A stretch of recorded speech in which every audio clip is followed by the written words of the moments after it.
Welcome to Dance Mogul TV. We are live with Dr. Judith Weinstein, and she is the founder and director of Jubilation's Creation. Doctor, welcome to our show. Thank you. Very nice to be with you. Can you give us some background information on yourself and the business? Yes, I am a medical doctor, and at the end of the 90s, 1996, I actually became very seriously disabled. It was a work-related injury from the weight of the lead aprons I wore. I was a diagnostic radiologist. I did invasive procedures. And working with live x-rays, I had to wear very heavy lead aprons. Over the course of time, it pulled down on my lower neck nerves and caused very severe permanent nerve injury that eventually spread throughout my whole spinal cord, and then superimposed over that was a chronic pain syndrome. So I had to leave medicine at the ripe old age of lower 40s, and my whole life was gone. My career, my hobbies, everything. I was completely disabled overnight, although the pain and damage was developing over time. I was a very big crafter at the time, and I lost the use of my hands for almost 7 years. And it was a very difficult time in my life. Thanks to my wonderful husband and family and friends, I was able to grieve through it, and eventually, with all kinds of therapies and pain procedures and medications and things and time, I was able to heal to the point where my function improved. But I was still missing huge parts of my life, like my creative parts of my life. So when my hands started coming back in the early 2000s, I couldn't do some of the things I used to do, like pottery and things like that. So I picked up beading one day. I hadn't been a beader at all, but it was something that was very light and not overburdening on my upper body and arms and hands. And I could do a little and put it down. So I started beading, and then I really liked it and got serious about it, and then was able to do a little bit of knitting and crocheting again. And the yarns had changed over the years and gotten beautiful and really exciting. And the first thing I thought was, God, beads with yarns. And that was before the idea of mixed media crafts really became the rage that they are now. And eventually, 9/11 happened, and a lot of people in this country, as a memorial to what happened, a lot of crafters started doing things. Like there was a whole beading quilt that was made, kind of like the AIDS quilt, that went all over the country. And so people really started getting back to their creative roots to try and express their feelings about what happened on 9/11. So I started getting to the point where I realized I had spent 7 years grieving about the life that I had lost, my career and the other aspects of my life. And I just really didn't want to grieve anymore. I needed to leave medicine and that life behind and redefine myself in some way. So I started finding that getting back to my creative roots was starting to heal me emotionally. So at that time, there were no bead stores in all of South Jersey since the 1970s.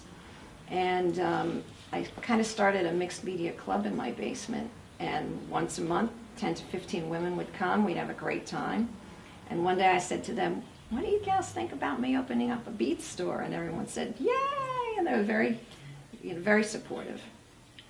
And I said to my husband one day, what do you think about me opening up a bead and yarn store? And he said, beads? Who's going to buy beads? Well, maybe about a year later, we had an absolute gangbusters opening. And then he finally said to me sometime that weekend, okay, I believe you now. And that was in June of 2003, so we are just about to hit our 10-year anniversary. And my original store was a tiny store down the block, about a block down. Wow. And it was only about 850 square feet, and my office was a desk near the back door sandwiched between the back door and the bathroom door. That's where I started. And we did so well that within a year I was looking to expand because it was so tiny I couldn't have birthday parties, or, you know, I really didn't have room for even classes. So I was lucky enough to purchase this building, which was a total dump. And it took months to renovate it. And at about the same time, I had a distributor call me. They had had about 150 boxes of beads and craft supplies that they wanted to unload. And I purchased them for a really great price. But I didn't have enough people to really sort them and repackage them. And when we moved in here, I started to realize that I understood now what it was like to be disabled. And I started seeking out the possibility of disabled workers helping me with this inventory. Okay. So I was able to meet someone that was associated with an organization called the ARC, which is it's actually a national organization. They have many of them in New Jersey, but it's actually a national organization that provides services for the developmentally disabled adults. It also has group homes, things like that. So I met somebody that works for them, and she had arranged for me to bring in, well, they brought in a group of people every Wednesday morning. They worked upstairs, and they sorted and cleaned and repackaged this huge inventory of supplies. Well, so let me just interject for a minute. You were injured. You found yourself not being able to work. As a part of your healing processes, you decided to go back to your creative side, and you tapped into that on your own. You began to use your hands, and it started to make you feel good about yourself, and you started to just reconnect with that side of you. Right. And as a result of that, you started to group together with some ladies, and then all of a sudden you came up with the concept of arts and crafts store, and you expanded. And then you said when you came and you got the distribution deal, you noticed that you were disabled, meaning that you weren't able to handle the volume of what you had? Well, it wasn't because of my disability. It was because it was 150 boxes of supplies, and I didn't have enough staff to go through all that stuff so that I could prepare it for sale. So, but because I understood what it was like to be disabled and get back to doing something that made me feel that I was doing something with my life. And that's what I wanted to bring up. You connected with that again for the second time and decided to bring in others as a part of healing for them too, because you saw how it started to help you heal. Right, exactly. Okay. And the other thing was what was interesting was as I developed a little website and I put my story on the website, customers started coming up to me and kind of saying, "Can I talk to you for a second?" And they would pull me aside and they would say to me, "I've read your story, you're an inspiration." People would tell me I'm a recovering alcoholic, I'm a recovering drug addict, or I have chronic pain myself, and your store has helped me find my creativity, and it's healed me. And I knew it was healing for me, but it wasn't until a couple of people started telling me this that I realized, God, you know, what has helped heal me can help heal other people. And, you know, I'm a physician, so for me, that's what my whole life was about, helping people heal. So the way I kind of describe it is the doctor had to leave medicine, but medicine never quite left the doctor. And so for me, starting to develop working with people that found some, you know, not only healing, but joy and a sense of self-empowerment through reaching into their creative roots. That was really important to me. And that's why I opened my store in the beginning. Of course, I want to have a successful business financially. But for me, it was mostly about finding a way to redefine myself and to bring joy back in my life, because I had really been grieving for many years over the life that I had lost, and I didn't want to grieve anymore. So that's how it started. And then when this group was coming to me, every Wednesday morning they would sort and clean and repackage. And one or two of the guys in the group said to me, "Oh, you know, I'm an artist and I wish I could take classes here." And then that clicked in my head as well. So besides employing disabled workers, I started to think, God, I would like to have classes here for disabled people or special needs people. And it took me literally almost 3 years of talking to people and trying to figure out how I could start kind of like a art therapy type program. And people would walk in if they had scrubs on. I would say, "What do you do for a living?" And if they said to me, "Oh, I'm an art therapist or an occupational therapist," I'd say, "Oh, I have this idea. Let me take you out to lunch and run it by you." And basically, I took a lot of people out to lunch, but no one was really interested in being entrepreneurial with me and starting this program until fate dropped it in my lap. I was looking for a new accountant. I talked to 3 different people, liked the sound of one guy, interviewed him, brought him here. We were standing actually right where you are, and I was telling him about the classes that we give here. And then he literally stopped me in mid-sentence and he said, "I need to connect you with one of my other clients." And that was a woman who had started an organization that provides transportation, caregiver, and companion services for the developmentally disabled over 21. And she was looking for a place to take her clients to regular arts and crafts classes. And I truly knew at that moment, Basil, that, you know, God or the universe or whatever just dropped it in my lap. And he gave me her number. I called her the next day. We met that week. We hit it off. And she was the one that told me of the state program for those over 21 who have graduated from the school system, who get funding to do all kinds of activities. So she helped me. She showed me where the application for the state was. She explained the whole application to me. And it took me weeks to fill out the application, sent it to the state. A day later, I was accepted as a provider through the state. And that's what got me started. That was fall of 2008. And by December 2008, I had my first class attendee. And she stayed with me a year and a half, and by spring of 2009, I had 6 people, all of whom had signed on for an entire year, 5 of whom are still with me. Now, we just had, in December, our 4th anniversary. I have 26 people that come to me almost all weekly to take the arts and crafts classes. That's great. Congratulations Thank for you. that. And you've been managing family-owned and operated? Yep. It's just me with some help from my husband and, you know, wonderful staff. For the special needs program, actually, once it grew to 6 or 7 people, we realized that we would really have to take it further than the bead store was able to support it, especially with the changes in the economy.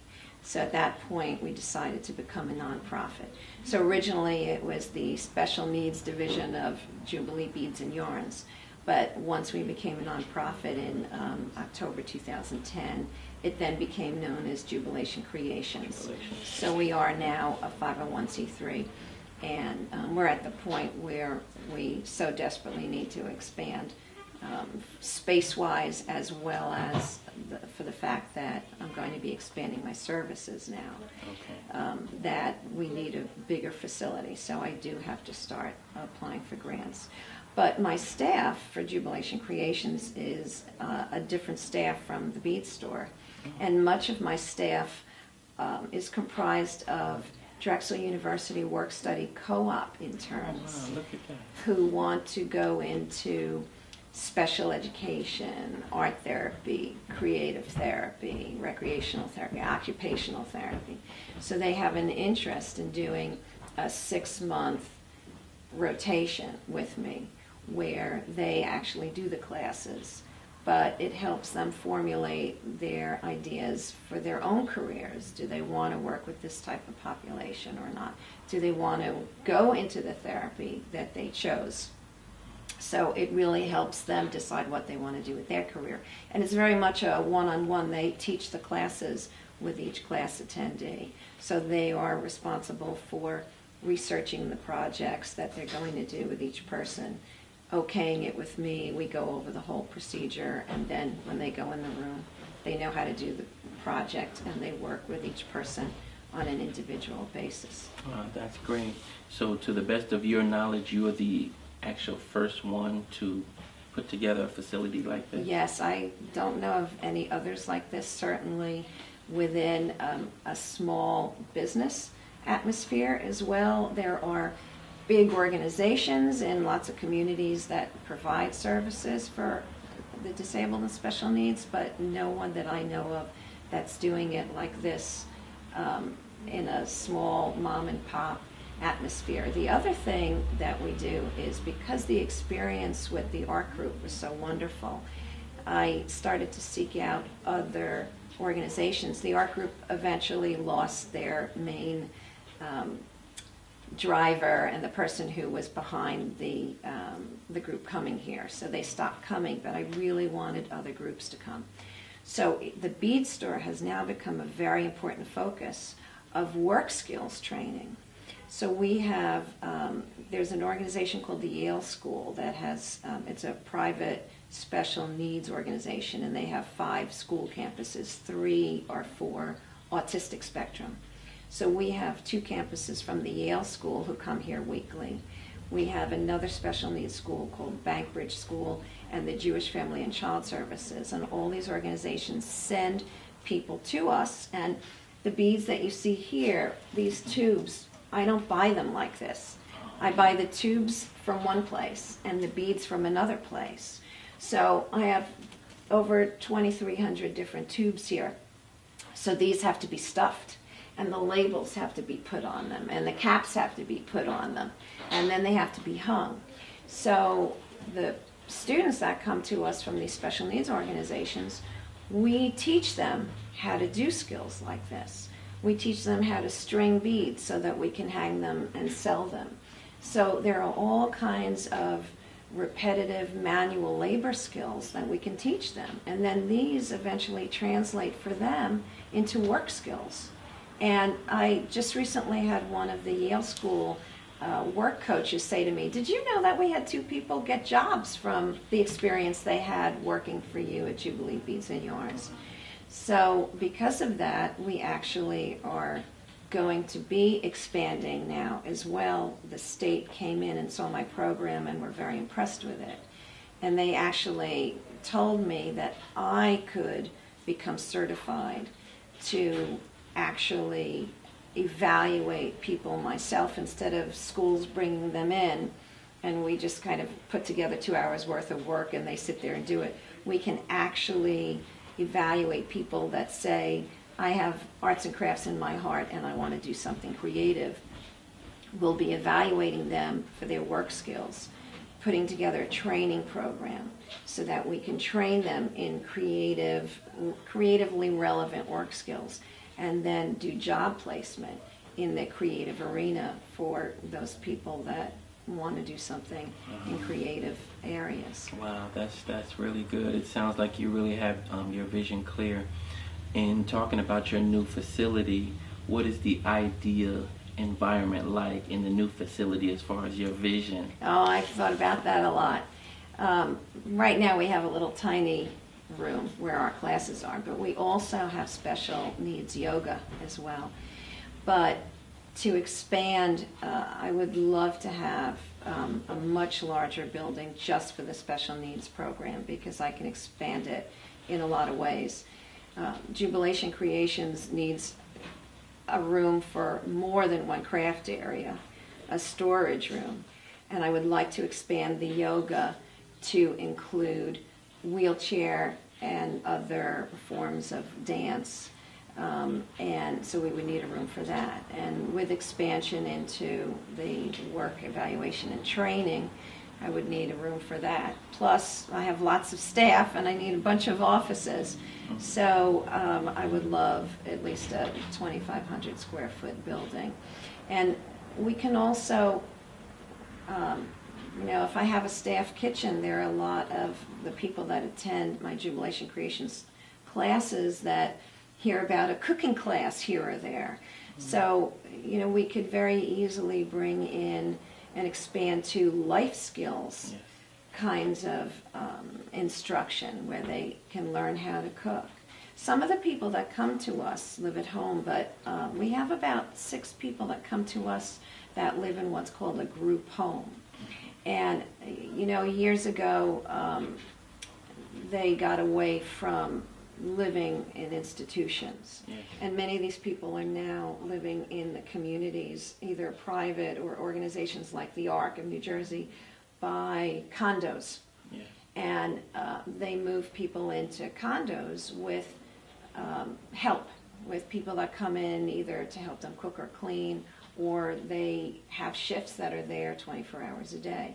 So many people are living fairly independently with support staff, and they have jobs, they do other activities like come to our classes. So we have people from all different living situations that come. And if they have access to a life skills training, many people would be able to do some of these things on their own. So I would love to additionally expand It's such a to great that. idea. I've been around for Thank such you. a long time, and it's just, I can just see how far you can really go with this as far as connecting with hospitals, different special needs organizations. It's just so much room for this idea to grow Thank you. and take hold. I see that other, like you said, large corporations have the special needs Olympics, but this idea in terms of the hands-on, special, kind of attention, connecting with those individuals that may have that heart, that arts and craft inside of them, in a hands-on kind of way, is just so valuable, and it's just so overlooked. Very much so. And what people don't realize is that creativity is not just the actual physical act of making something with your hands. When you do something creative, creative thinking helps you in every area of your life. Creative thinking is how we solve problems. And we actually take, one of the things I train my interns and my staff to do is to take a lot of notes.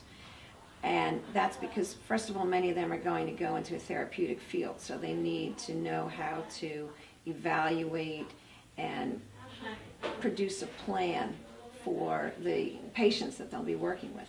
But for my purposes, it's important for me for my own goals for Jubilation Creations, but also because I know that organizations that might give me a grant are going to say to me, how can you prove that what you're doing is helping somebody?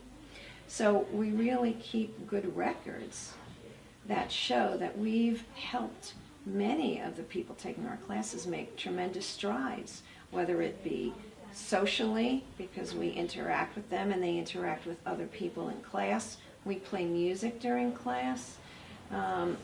And they learn as we take them through each project. They learn how to go in a progressive, stepwise manner to starting something and finishing it. And all of these have very strong implications for making brain connections that might not have been there before. Yes. And so doing something creative is not just wasting For time. fun, exactly, I agree. It really gives everyone a sense of purpose, of accomplishment, Yes. of pride. And in the classes, what we do is we keep up with holidays and with birthdays and things like that. So for some of these people, it's the first time in their lives that they've made something and given it as a gift to one of their family members. And then they put it out on the coffee table, or they hang it up on the wall. And it's a tremendous source of self-accomplishment and pride. And so doing Self-healing, something, too. exactly. And being creative is much more than filling in time. I agree. And just to piggyback off of that thought, what is it that made you decide to want to become a doctor? At what point in your life did you decide to do that? Because I think that's important, because it sort of connects and leads up to the work that you're doing now. There's a connection there as far as people and helping and serving and just the heart condition that you know, that of the type of person that you are, that's making you want to be able to give back and help. Tell us about when you decided to do that. Actually, I was very young, and some of the inspiration was because I was a teenager. My father actually became very sick and almost died. And he was in the hospital for over 2 months. And the surgeon that took care of him really was great and helped my family stay together through it. And at the time, I was in high school biology, and you know, I always loved to do things with my hands, but it was really a life-changing experience for me. And it started to steer me towards medicine, but that was always something that I wanted to do. I loved the challenge of science, but I just loved helping people. And I never thought of doing it through crafts, but I always, because I love crafts, I was always very hand-skill oriented. My father was a great carpenter, and my mother taught me how to do all the crafts. So working with my hands was something that gave me a lot of joy, and I had a lot of confidence in my hands. And so when I went into medicine, I originally went into surgery. But I switched and went into what's called invasive procedures radiology, which is doing kind of surgical type procedures through the skin with x-ray guidance. And that's where I eventually landed and stayed for 10 years until the lead aprons caused the nerve injury to develop. But, you know, it's funny. Once I started this business, if someone had come up to me and said, I'll give you $10 million if you can come up with an idea that will connect your expertise as a physician and all of your experience and your love of helping people with your love of doing crafts, I would have still now been twiddling my thumbs trying to come up with it. But this was very much an evolution through my own life experience. Yeah. And every time I got to one step and I wasn't sure where to go next, something dropped in my lap and led me there. And so I spent a lot of time grieving and wondering why this happened to me. And now I know why, because I truly feel that this is what I was meant to do at this time in my life. And so for me, it's helping people heal, but instead of jabbing them with all kinds of needles and, you know, worrying about x-ray exposure, it's through the joy of creative endeavors. So, and I really am getting a lot of the same fulfillment and gratification, important. Very much so. That's important. So. Excuse me for 1 second. We're going to take a brief commercial break, and then we're going to come right back.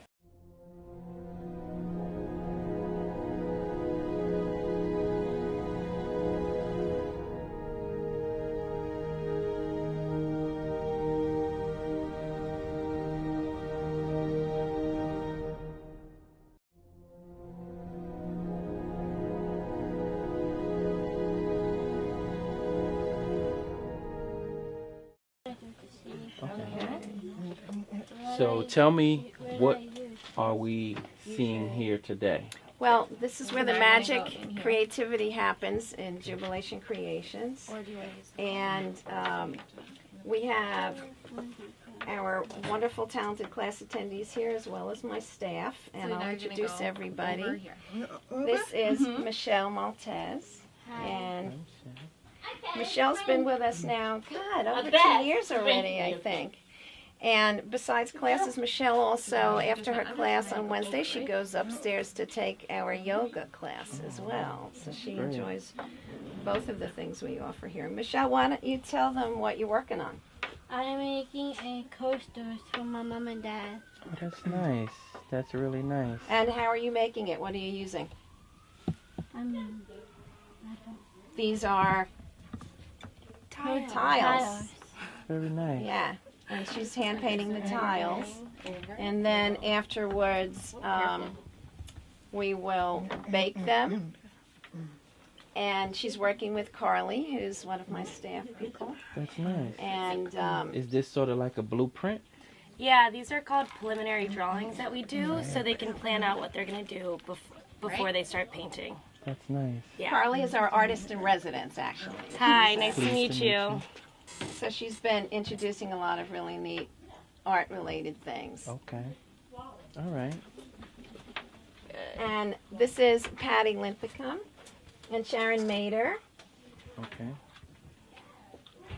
And I noticed that Patty is doing some communications with her hands. Yes, Patty. Okay. Patty.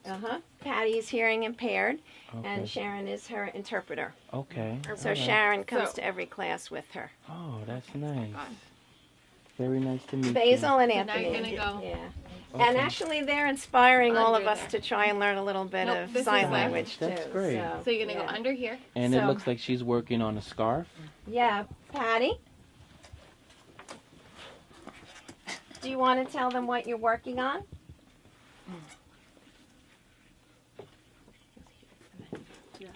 Star. Give it a star. Ah, very nice. And that's a type of knitting loom, Thank you. right? And she's learned how to warp the loom, make the loops on her own, and how to do the actual knitting. A lot of the people that take our classes can't do typical knitting with 2 knitting needles. So we use the loom. And we've had everything from scarves and hats to a sweater that got made over the course of time using the looms. And how long would that take to do a complete scarf? It depends on how quickly each person works, but usually it takes many classes over time. So during a class, depends on what each person wants to do. Sometimes they'll work on that for the whole 1 or 2 hour class, and sometimes they'll do a little bit of their scarf, and then they'll do a shorter project. It really depends on what they like to do. So we tailor each class to their interest and their concentration level and just how they're feeling that day. If they want to work on something else, then we're happy to have them do that. I also noticed that you definitely have the need for expansion here. Yes, yes. Yeah, this room has gotten very small, and there are days that we have actually more people in here than this. Wow. So there's really not a whole lot of space for all of our arts and crafts and all of the people, and sometimes we have wheelchair people in here as well, so it gets very small. Wow, that's And great. some of these have been donated. We have a lot of arts and craft supplies that have been donated by some very wonderful people, and it helps us expand the different job, types right? of crafts that we can do. And actually, we do many more different types of crafts in Jubilation Creations than I do in the store, because we look for all different media so that we can expand everybody's skills and make sure that nobody gets bored, because we don't want people to do the same thing over and over again. So we work in every medium. Carly's been helping us do art. We do string art. We do, you can see things with yarn. Iomara is making a hula hoop rug over there with some of the material strips that we've been donated. I'm going to be ordering some mosaic glass, and we'll be doing mosaics and glass fusing. I have just acquired some glass cutting skills, so we can do some glass cutting. And we do some jewelry making, but we definitely don't exclusively do that. Over here is our sample board. So my staff makes the samples first as we're pre-planning the projects. And then we show the samples to our class attendees, and that's how we help them decide if they want to work on a new project that we've come up with or not. So there's a paper collage over there that just got finished. So we work in all kinds of media, woodworking. If you don't mind, can you give us a brief tour of the store? Absolutely. But before we go, let me introduce Claire, Oh, too, okay. and Iomara. Claire has been with me for, God, I think almost 2 years already, and she is soon to be a graduate dance major. And she's working with Iomara, who has been with us, oh God, I think almost 3 years. Iomara, you've been here a long time, right? She's made a lot of wonderful projects too. Yeah, so she's working on a hula hoop rug now. Yeah, exactly. So you mentioned dance major. What do you hope to accomplish as far as your dancing? Well, what I want to do is help others using different ways of creativity. So I hope to pursue a career in dance movement therapy. Oh, that's nice. Yeah. Very special. Thank you. And I hope to keep her here. So if we ever get a big facility with a room, I would love her to develop a program for dance therapy and movement and wheelchair dance, and that would be great. Very nice. Yeah. Okay, this is great. Thanks everybody for your time. We appreciate it so much. Yeah, you might be able to get Dana, but not show Jill's face. Okay, that's right.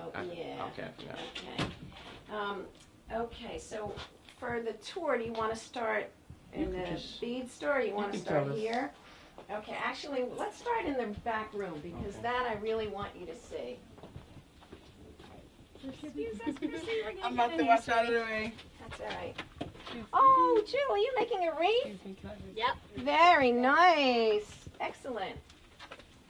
Now, I wanted you to see this room, because nothing like this exists in anywhere around here. I don't know if you're familiar with this, but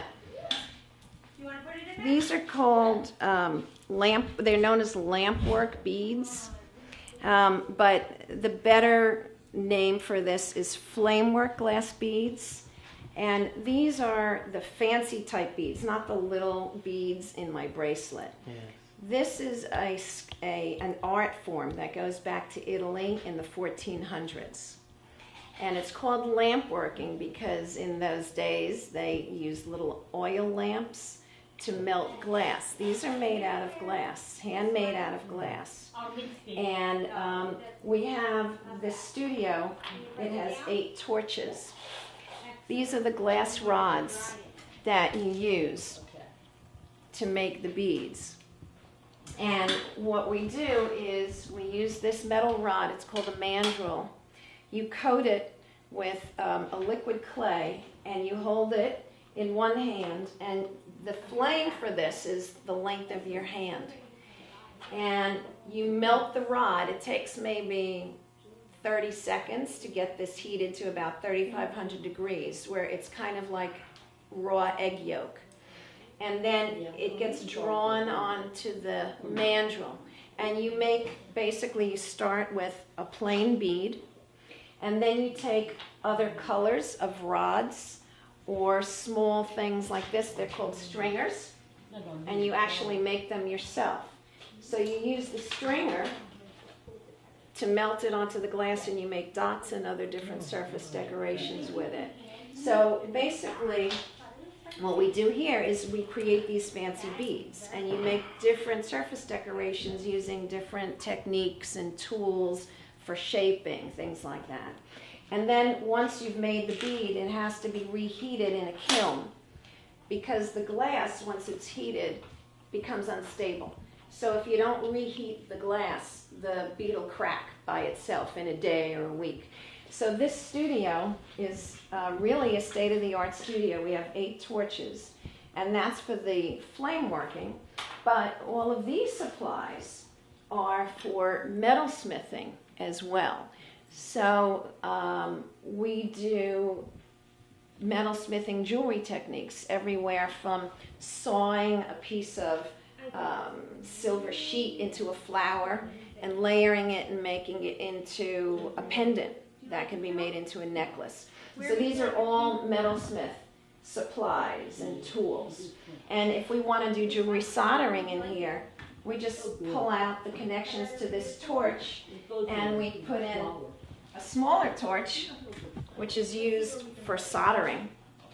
It's a little teeny torch. It has the same connections, and we just pop it into those connections, and this jewelry torch, the flame is only about that big. Now in this room, I wanted to show you this room, partly because there are very few bead stores in the country that have it, but also because in my work with the Division of Vocational Rehab, which is one of the organizations of the state that told me they felt I could expand my services, I found out something I didn't know, which is that the Division of Vocational Rehab, or DVR, also works with traumatic brain injury people to retrain them. They also work with late onset disabled people like myself who want to get retrained to enter the workforce, returning disabled veterans. And I actually had one or two organizations that have troubled youth that have approached me. And there are one or two pilot programs around the country where they will take troubled youth, for instance.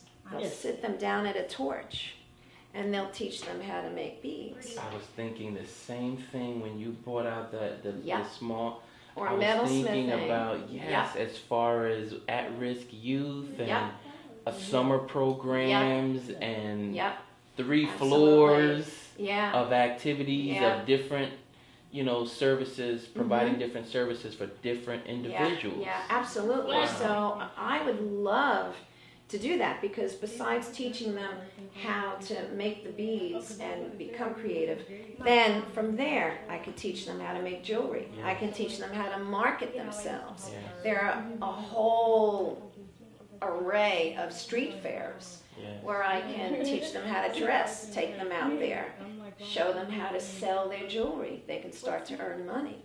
So this room has wonderful potential. On top to of that, also being a professional too. Right. You have that you can help them with. Right. Wow. And plus the metalsmithing aspect of it, using tools. There's banging and there's using a vise and things like that. So these are all really good skills that, everyone from teenagers to a disabled returning vet can use to develop a whole new... I see it all on different floors. Thank you. From your mouth to God's ears. Three Thanks, levels, really. 3 levels or Yeah, more, different yeah. rooms, different activities, different age groups, Yeah, disabled, not disabled, right. senior citizens, children. Yeah, and I would love to have, children come to the special needs program. I haven't had them, and I think it's because, a lot of parents don't realize that we just don't sit them there for an hour and have them scribble on paper. We do really very advanced, targeted crafts that develop skills. But the other thing is that kids in school age, the school ages, they are given services through the school system. Okay. And I know from having, worked so long with special needs families that a lot of times they have to put out extra money for additional services. So I haven't yet been able to communicate to them that this is worth the extra money, because it really is so beneficial to them. But I'm really trying to get more young kids in here. Plus they like a group idea. Yes. And I would be happy to put together a group. I just need like 4 people that get together, bring their kids, and then we can do a group Wow, class that's here great. as well. You see it when they're working with the Legos.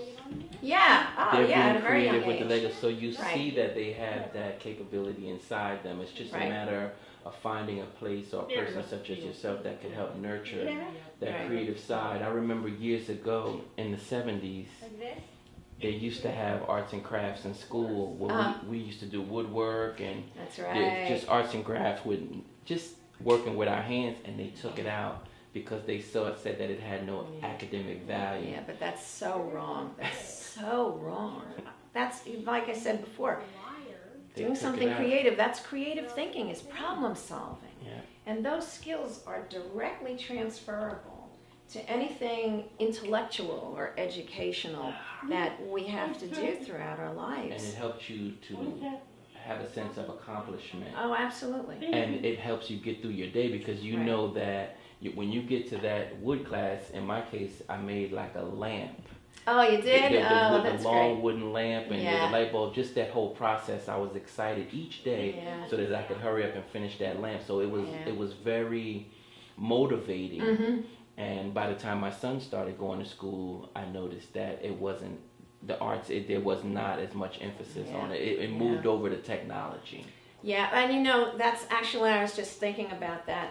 Technology is wonderful, but keying something into a computer and instantaneously finding the answer is not developing the creative mind at all. And they're even starting to do studies now. They're finding that this computer generation, a lot of areas of the brain, higher functions, are not developing because people are sitting at a computer and getting an instantaneous answer instead of working through the question and attaining the problem solving on themselves. Yeah. And so in a way, that's why it's so much more important now to make sure that we stick in the schools and in our daily lives with creativity, whatever it is, because if we lose that, then we lose a lot of higher brain functions and the ability to think through a problem. And I also noticed that the arts and craft helps to nurture the attention span. Absolutely. So they absolutely. took the one thing out of right. school that helped the attention span, they took that out. Right. Because You're it's right. calming and Right. it gives them something to be patient about. That's right. That's right. And that is another important point. The meditative aspect of some of the crafts we do, how repetitive it is and mechanical, that relaxes the brain. That quiets some of the, activity centers. And that's very soothing for people that have anxiety disorders, ADD. Yes. And these are all things, if we did more of this, then there'd be less medicating of kids. Yes. And unfortunately, people who are not like we are, that see how important creativity is to our daily lives, people don't understand it. They discount it as something that take up your time with no redeeming values at all. And there's nothing that can be further from the truth. And it's really sad. So. Yes, that's true. So, wow. So you took me back, bringing me into an environment like this, because I remember, things like this when I was coming up with the crocheting, and I just remember seeing all of that in the schools. So, yeah, that's great. So this is a special room. I'm glad you got a chance to see it. This is nice. This is really nice. Special needs, special room. It's just really nice that you have this. Thank you. And then you said over here you had some more. So here is Chrissy you met.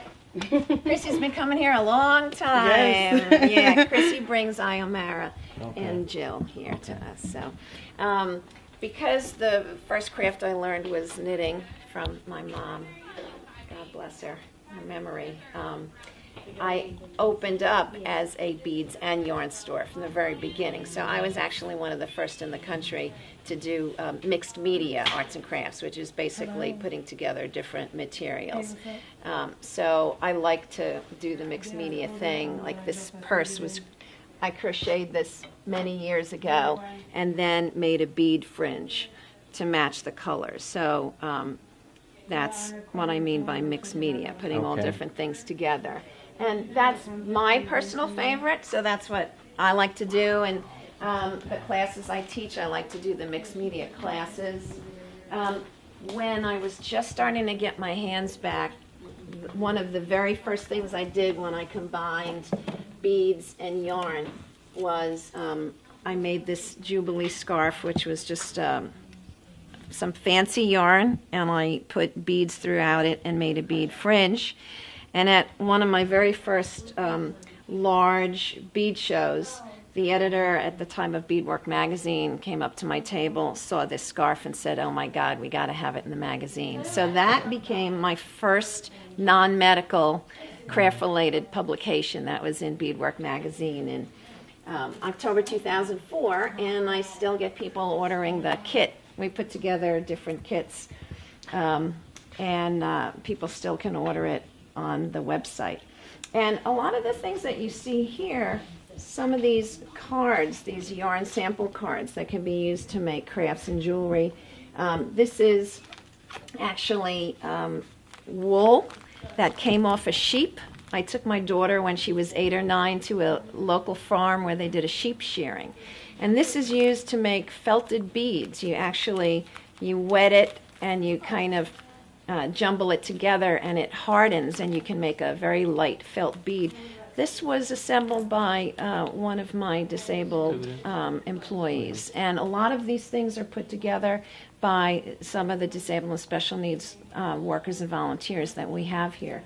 So I have a whole long list of different skills that people can do here that help us prepare inventory and sell it. And from here starts pretty much the bead store. These are all the yarn and knitting needle, accessories and supplies, and from here everything is bead related. And we have beads from all over the world, beads in all different shapes, sizes, and you can make a bead out of everything, starting from seeds to shells to, we have a lot of unusual things like all these semi-precious stones. This is real citrine, and you can make jewelry out of anything. Wow. So it's all put out and meant to inspire people and show them ways of using our components and how to make things. This is another one of my pieces. This is a piece that is woven on a little board with pins, and you create the weave. This is some of the fibers that we sell here, and make a beaded fringe, and you make it into a necklace. Look at that. And Look at those fancy rocks.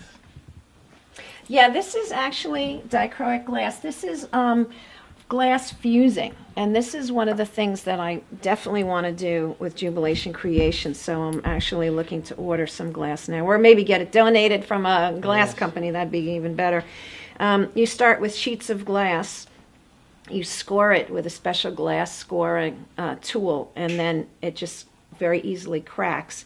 And you can shape it and then layer it, and you put it in a kiln at a very high fire temperature, and then it melts and fuses. And you have with a flat bottom, it's called a cabochon or a cab. So this can be made into a pin, or it can be made into a pendant. So there are all kinds of fun things you can do with that. So in working with our class attendees, I'll teach them how to use the glass cutting tools, and they'll be able to pick the color combinations, layer them, and when they come out of the kiln, then they'll learn how to make the jewelry with it. So we did that at school. oh, did you? Mm-hmm. Really? Mm-hmm. Wow, what school? It wasn't high school. It was actually middle school. I went to school in Piscataway. So And you did Arbor- glass fusing? Yeah, they had that. They had the kiln and all that stuff in there. Yeah. They did that. Whoa. I remember doing that. Wow, that's really nice. Mhm. Now this is precious metal clay, and this is actually fine silver in clay form. This was developed by Mitsubishi in the late 80s, and we sell the packets of clay, and you literally work with fine silver as a clay, and you can mold it into beads or pendants or charms. And this is the paste form, where it's a little bit more liquidy than the clay. I took a real leaf and brushed on 6 or 7 coats of it, and then put it in a high fire kiln at 1650, and in 10 minutes I had this beautiful leaf pendant, and then soldered the jump ring on the back and made it into a pendant. So there's a real leaf inside of there. No, because at 1650 it just went is poof. But Yep. still, though, the mold. Yep. The mold. Yep. Yeah, you take the back of the leaf and you brush the clay onto the back of the leaf, and then when it's fired, the impression of the back of the leaf shows on front. So Yeah, and I teach these classes actually in precious metal clay. This is also precious metal clay, but it's the sheet form of it. So I cut it into strips and then wove it together and made a necklace. The earrings. So it's almost, it's almost like mind-boggling, like a tremendous sensory input, all the different media that you can use, and but it's all part of the fun that we have here in the bead store side as well as in the Jubilation Creations side. And everything that's hung up here, these are not necklaces, these are just how we hang the beads. So these strands are meant to be cut apart, and the beads are used to put together as a necklace or earrings or whatever. So we have everything from Swarovski crystals to freshwater pearls, semi-precious stones. Those are all the basic beads called seed beads. I have a lot of vintage things. Vintage is anything 20 years old or older. So you and I are at least vintage. I don't know about you, Anthony. Not yet. Not yet. Yeah, and I have a lot of ready-to-wear vintage jewelry. But a lot of the things that we have in the store, too, we make jewelry to wear. So all of those things hanging up are not only samples for people to use as creative inspiration, but we also sell them. I just remember growing up in the 70s, and people used to plait those this weave thing, and it used to be strands. It used to be, I can't even remember what it used to be called. Macrame. Yeah, and then, we still do it. And Yeah, at yeah. the end of it. Well, in the 70s, they made hanging planters. Yes. But now, yeah, absolutely. This is macrame. Yes. Yeah, yes, yeah, we do that. Yes, that's it. Yeah, and it's great for jewelry. Absolutely. This is all macrame. That was so popular. I remember everybody was walking around with those things in their hands. Yeah, and well, we still do it. And we'll do birthday parties, too. Actually, that's part of our bread and butter for the bead store, was we do the birthday parties upstairs. So at 10 years old, we'll do macrame with them. So, because before 10, their fine motor isn't as good, and their attention span isn't as good, because this is a little bit more intricate. Yes. But we do, Girl Scout troops that come here to make something to get a badge. We do kids parties. We do bridal jewelry and custom jewelry and repairs. But we've had some 50-year-old birthday parties where the birthday girl has brought her friends and they've all made a bracelet. And so these are, you could have 10 years of birthday parties here and never make the same thing twice. Because each year we do something, more intricate. But all these are the different types of bead techniques that you can do with the things that we sell here. From classy to casual, too. Right. Oh, yeah. Especially, with the Swarovski crystals. Those can be very, very fancy. Yes. And some of the vintage stuff that we have. Yeah. So, you're right. That's actually, I like that. That's a good classy to casual. That's a good tagline for an ad. Thank you. I see it. I see it everywhere. I see it. Yeah, and this is the seed bead wall. And so the seed beads, these are kind of the basis for most of what you do with beaded jewelry making. And then we have charms, brass charms, wood. We even have some sign language alphabet charms as well. And these are the types of things that you do, mixing the fibers with the beads. Vacation type stuff. Yeah, Fun stuff, parties. Yep. Kids parties. Yep. And we do offer packages for kids parties. Oh, yeah. And you know what I've also done? I've done a good amount of corporate, not gifts. Well, one was a corporate gift thing, but like the Jubilation League. Have you ever heard of them? They've been around for like 15 years. It's an organization that promotes the idea of breastfeeding. They had a world conference 5 minutes from here a couple of years ago, and they needed pins for their volunteers. So we made those pins for the volunteers. And there was another Jewish philanthropic organization that needed 150 place-setting gifts for their annual awards dinner. So we made a beautiful bookmark for them using the two ribbons of their logo color. And so it was blue and gold. And on one end we had blue and gold beads hanging off, and their logo was a flame. So I was able to find almost the exact same flame in a sterling silver charm. So on the other end we put the sterling silver charm, and it was left at everybody's place setting for the dinner. So, you know, we've done stuff like that too. And there was a young child singing star, an international British child. You could Google her, Connie Talbot. She was, at 6 years old, she was on Britain's Got Talent, the forerunner of American Idol, and she knocked everybody's socks off. And that original show is on YouTube. And we actually did the jewelry line, Connie Girl Jewelry. We did the jewelry line for her Third World Tour for her Christmas album. So that's somewhere in my display case too. So, and up in the window we have some other things. She's good. We just finished in there a few minutes ago. That's what I did. Oh, Good seeing you again. Seeing you again. How you doing? Thank you for lending us your daughter. No problem. Okay. Supplies, tools, stringing material, all the stuff that you need to do anything jewelry related. And in the window, that's where people that walk in that want to make something, they'll sit here, or my staff will sit here and do repairs or teach, things like that. And we have some product in there as well.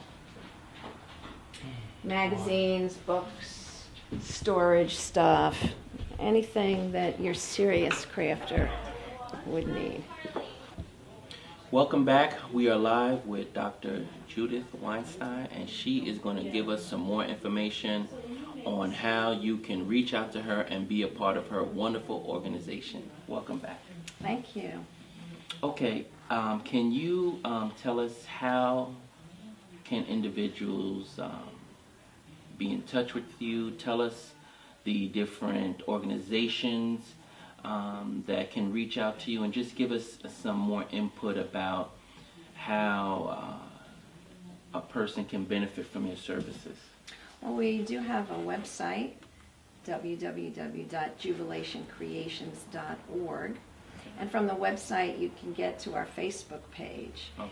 And most of the news goes through the Facebook page on a week-to-week basis. And some of the things I like people to look at are the pictures of the projects that our class attendees make. Every time someone finishes a project, I photograph it and it goes online. But you can also see news about our growth, about the things that we need for donations. As a nonprofit, we do work on donations, and as we have an increased need to expand now, we hope that individuals, organizations, large corporations would help us grow, either through anyone who would be interested in being a benefactor, or eventually I hope to get out some grant proposals for funding to those organizations that will give grants. But we've had a lot of wonderful people who have given us all kinds of craft supplies. We always need craft supplies.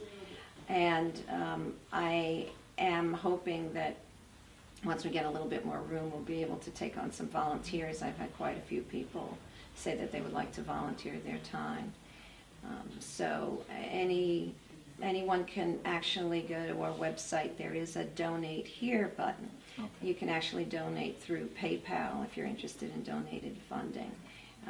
But people will walk in. We had a sewing machine come in here and things like that. So that's great. That we would definitely appreciate everyone's help. And I can be reached by email at Dr. Judy, lowercase drjudy at jubilationcreations.org. Okay. I had a question for our youth. What advice would you have for a young person that is contemplating going to school and their creative side, and they don't want to let go of either, and they just want to somehow stay connected to both? They have to. There's no reason to exclude one for the other. Education is your key to your whole future, but it doesn't mean you have to exclude your creative side. As a matter of fact, when I was in college, I used to sit in class knitting. And no one used to be bothered by it. And your free time can be spent instead of in front of the computer or in front of the TV. You put on the radio and listen to music and you create. I spend as much time as possible on my free time doing something with my hands, as long as I don't start hurting. I'm still very limited in some of the things that I can do with my hands. But they are not mutually exclusive. Creativity is part of your life, and that exercise in creative activities, again, will help your mind learn how to develop creative thinking, and that only helps with your education. And in my experience, all that education and experience I had in medicine, look at what happened when I put that creative energy and spirit into developing this organization. And I never thought of myself as an entrepreneur, but the same creative thinking that helped me handle a difficult case in medicine. I used to have to put catheters very, very deep into somebody's body through tumors and into crazy arteries, and I had to figure out what equipment to use. And so that same training is what helps me work on an individual basis with each person that takes my class, because we'll do the same project 10 different ways with 10 different people of different capabilities, and we'll do each project 10 different ways because we'll adjust each project to that person's capabilities. And if I hadn't spent my whole life doing creative things and creatively thinking, I wouldn't be able to do as well as I'm doing, adjusting projects for each person's capability. That's so nice. As time goes on, what would you like your legacy to be? That's an interesting question. I guess I hope that what people get from being part of Jubilation Creations, not only the people that take our classes, but also the students that and staff that come through here, I guess I want them to experience the same joy and self-fulfillment that I have by being creative and by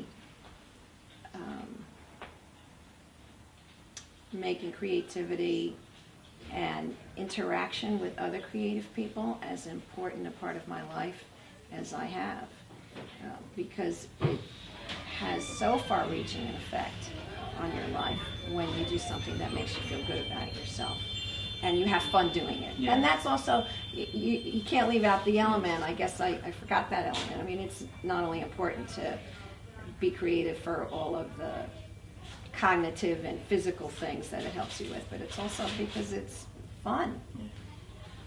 And I guess that's what I would like to know, that I imparted that to so many people, and it helped them heal and feel good about themselves and enjoy their lives. That's great. And one last question, is there anyone that you would like to thank that stood by you from the beginning? Well, absolutely my husband. My husband, Bill, has been a phenomenal support to me, and my family and friends, the staff here, both Lorraine, who's worked for me for years in Jubilee, and she was here from the very beginning, but the wonderful staff that I have. I've had a lot of interns go through here now because they only do 6 months at a time, but and also the person who actually got me started in this, Joan Clark, who owns Avenues to Independent Living. She's the one that I originally connected with, that told me about the state program and helped me get involved with the state program. So. All right, Doctor. Thank you so much for helping us to understand and be reminded of the value of arts and education. And I'm sure that this interview is going to go a long way in helping to encourage the youth. Oh, thank you so much. Thanks for having me.